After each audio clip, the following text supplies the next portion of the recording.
હદ એ બાબતને વટાવી કે ગુનો એમને કર્યો અને બાકીના અમારા જેવા લોકો પર આરોપ મૂકે કે ઈરાદાપૂર્વક અમારી સામે કાવતરું કર્યું, એના સમર્થો આક્ષેપ મૂક્યો છે કે ઈરાદાપૂર્વક મનસુખભાઈ કે ભાજપના લોકોએ કાવતરું કર્યું છે. આમાં કાવતરાનો સવાલ જ નથી હોતો. આમ આદમી પાર્ટીના ધારાસભ્ય ચૈતર વસાવા અને ભાજપના નેતા સંજય વસાવા વચ્ચે જે માથાકૂટ થઈ હતી તે મામલો પોલીસ સ્ટેશન પહોંચ્યો. ત્યારબાદ ચૈતર વસાવાના જામીન અને રિમાન્ડ બંને કોર્ટે નામંજૂર કર્યા અને હવે ચૈતર વસાવાનું નવું સરનામું થયું છે વડોદરા સેન્ટ્રલ જેલ. પરંતુ આ જે ઘટનાક્રમ રહ્યો તેની પાછળ આક્ષેપ એવા થઈ રહ્યા છે કે મનસુખ વસાવાના ઇશારે આ બધું થઈ રહ્યું છે. તેવામાં હવે મનસુખ વસાવાએ પણ આ બાબતને લઈને ખુલાસો કર્યો છે. શું હતો આ સમગ્ર મામલો, વિગતે વાત કરીએ આ વિડીયોમાં. વૈષ્ણવજન તો તેને કહીએ જે પીડ પરાઈ જાનાને રે. નમસ્કાર, નવજીવન ન્યૂઝમાં આપનું સ્વાગત છે. હું છું જયંત દાફડા. ડેડિયાપાડા પ્રાંત કચેરી ખાતે એક મીટિંગનું આયોજન હતું ને તેની અંદર ધારાસભ્ય ચૈતર વસાવા અને ભાજપના નેતા સંજય વસાવા વચ્ચે માથાકૂટ થઈ હતી.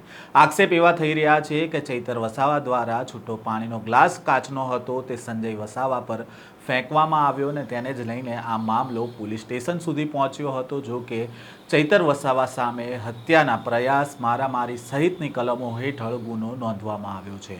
આ મામલે ચૈતર વસાવાના સમર્થકો કહી રહ્યા છે કે આ જે ઘટનાક્રમ આખો રહ્યો તે પ્રી પ્લાન હતો, કારણ કે જેવી જ ઘટના બની તેવી તરત થોડા જ કલાકોમાં પોલીસ સ્ટેશન ખાતે ભાજપના નેતાઓ પણ આવી ગયા હતા. તો બીજી બાજુ જે ચૈતર વસાવાના પત્ની છે તેમણે એવો આક્ષેપ કર્યો હતો કે આ જે સમગ્ર ઘટનાક્રમ રહ્યો છે તેમાં સાંસદ મનસુખ વસાવાનો હાથ છે. સાથે જ તેમના જે સમર્થકો હતા તેમના દ્વારા જુદી જુદી વાતો છે તે કહેવામાં આવી હતી.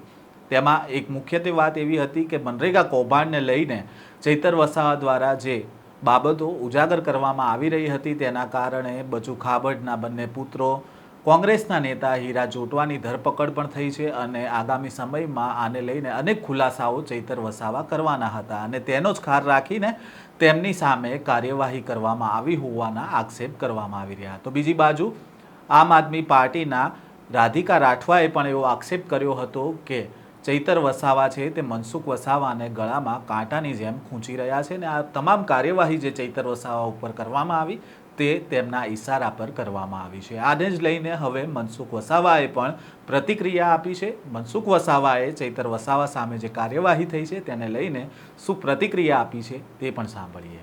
ગઈકાલે ડેડિયાપાડાના સાગબારા તાલુકાની એટીવીટીની મિટિંગ હતી અને પ્રાંત અધિકારીના અધ્યક્ષ સ્થાને આ મિટિંગ હતી. એ મિટિંગમાં મામલતદારશ્રીઓ પણ હતા, ડેડિયાપાડા અને સાગબારાના બંને ટીડીઓ હતા, બીજા અન્ય અધિકારી હતા અને ધારાસભ્ય ચૈતરભાઈ વસાવા અને ડેડિયાપાડા તાલુકા પંચાયતના પ્રમુખ સંજયભાઈ વસાવા હતા, સાગબારા તાલુકા પંચાયતના પ્રમુખ બેન ચંપાબેન હતા અને બીજા એટીવીટીના સભ્યો.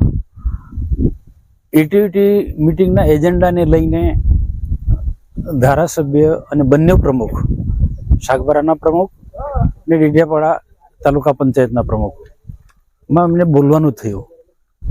એમાં એ એક ઘટના આગળ વધતા બંને વચ્ચે ઉગ્ર બોલાચાલી થઈ. ધારાસભ્ય ગુસ્સામાં આવી ને પહેલા તો મોબાઈલથી માર્યો સંજયભાઈને, તાલુકા પંચાયતના પ્રમુખને. મોબાઈલ ના વાગ્યો, માથું ફેરવી લીધું. ફરી કાચનો ગ્લાસ જે પાણી પીવાનો હોય ત્યાં હતો તે કાચના ગ્લાસથી સીધો એટેક કર્યો. સદનસીબે ત્યાં ઉપસ્થિત કોઈકને કોઈ કર્મચારીએ એના હાથથી એ પકડી લીધો, ગ્લાસ આખો તૂટી ગયો હતો. આ ધારાસભ્ય ન શોભે એ પ્રકારનું આ કૃત્ય ગઈકાલે ચૈતરભાઈ વસાવાએ કર્યું. સ્વાભાવિક છે કે આવા પ્રકારનો એટેક કરે તો બાકીના સમર્થકો અને બધા જ લોકોએ કીધું કે ફરિયાદ આપવી પડે. તાલુકા પંચાયતના પ્રમુખ સંજયભાઈએ ચૈતરભાઈના વિરુદ્ધમાં પોલીસ સ્ટેશનમાં ફરિયાદ આપી અને અધિકારીઓ, પ્રાંત અધિકારી છે પણ મારી માનું છું ત્યાં એમને સરકારમાં જાણ કરી કે મારી અધ્યક્ષતામાં મળેલી મિટિંગમાં આ પ્રકારની ઘટના ઘટી છે. પોલીસે ધારાસભ્ય ચૈતર વસાવાને કાલે ડેડિયાપાડાથી અટક કરી ત્યાંથી રાજપીપળા લઈ આવ્યા, પણ હદ એ બાબતને વટાવી કે ગુનો એમને કર્યો અને બાકીના અમારા જેવા લોકો પર આરોપ મૂકે કે ઈરાદાપૂર્વક અમારી સામે કાવતરું કર્યું, એના સમર્થો આક્ષેપ મૂક્યો છે કે ઈરાદાપૂર્વક મનસુખભાઈ કે ભાજપના લોકોએ કાવતરું કર્યું છે. આમાં કાવતરાનો સવાલ જ નથી હોતો. ઈસુદાન ગઢવી કે બીજા લોકો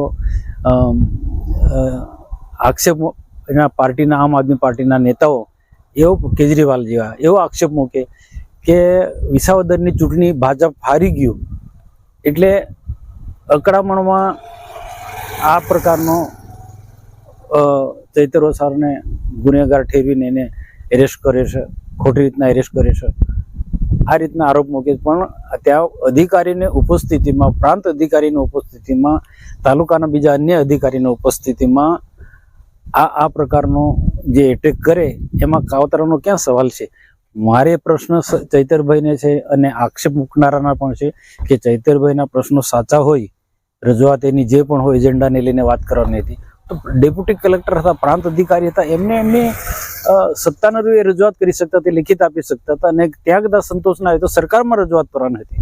પણ તાલુકા પંચાયત જેવા વ્યક્તિને સીધો આ રીતના કાચના ગ્લાસથી હુમલો કરે, મોબાઈલ ઉપર ફેંકે, મારે, તો આ યોગ્ય નહીં કહેવાય. એટલે સ્વાભાવિક છે કે પોલીસની રીતના એ કાર્યવાહી કરવાની જ છે. પોલીસને શું છે, ફરિયાદ આપી એટલે ફરિયાદ તાલુકા પંચાયતના પ્રમુખ ફરિયાદ આપે, પ્રાંત અધિકારી ફરિયાદ આપે તો પોલીસને કાર્યવાહી કરવી જ પડે. પણ જે એમાંથી પોલીસ પર દબાણ લાવવા માટે ડેડિયાપાડા પણ ટોળાબંધ કાર્યકર્તા ભેગા થયા, મોવી ચોકડી પણ ટોળાબંધ કાર્યકર્તા ભેગા થયા અને રાજપીપળા જ્યારે લઈ આવે છે ચૈતર વસાવાના ધારાસભ્ય પોલીસ, તો ત્યાં પોલીસ સ્ટેશનને પણ ખૂબ મોટી સંખ્યામાં લોકો ઉમટી પડ્યા અને પોલીસ પર દબાણ લાવવાના પ્રયત્નો કરે.